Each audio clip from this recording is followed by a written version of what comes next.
Colonial powers throughout history have used language as a tool to exert control and dominance over colonized populations. Language imposition serves multiple purposes in colonial contexts. It shapes identity and cultural perception, establishes hierarchies of power, controls access to education and opportunity, and facilitates administrative control of conquered territories. The British Empire strategically established English as the language of administration, education, and commerce in its colonies, aiming for long-term cultural assimilation and control. In India, for example, English became the official language of government and was required for advancement in colonial society. This hierarchical colonial administration enforced English language policies throughout the empire.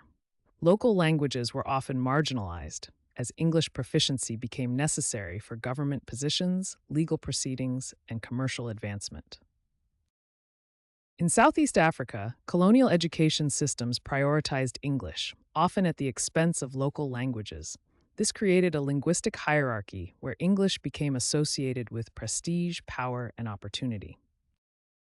A hypothetical German policy during World War II might have prioritized rapid Germanization in occupied territories to facilitate administration, control resources, and spread Nazi ideology. This approach would have differed from the British colonial model in its immediacy and ideological intensity. In Alsace during World War II, we have a concrete example of Nazi language policy. The regime outlawed French and enforced German in all aspects of public life. Street signs, shop names, and official documents were changed to German, and speaking French in public could result in punishment. While the British aimed for long-term cultural influence through their language policies, a hypothetical German approach might have been more focused on immediate strategic gains and ideological indoctrination. The British gradually implemented English through colonial administration, focusing on elite assimilation, while German policies would likely have involved rapid language replacement under military occupation for mass ideological control.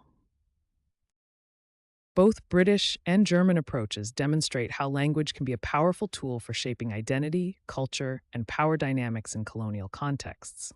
Language imposition determines who has access to power and resources, creating lasting social hierarchies that often persist even after colonial rule has ended.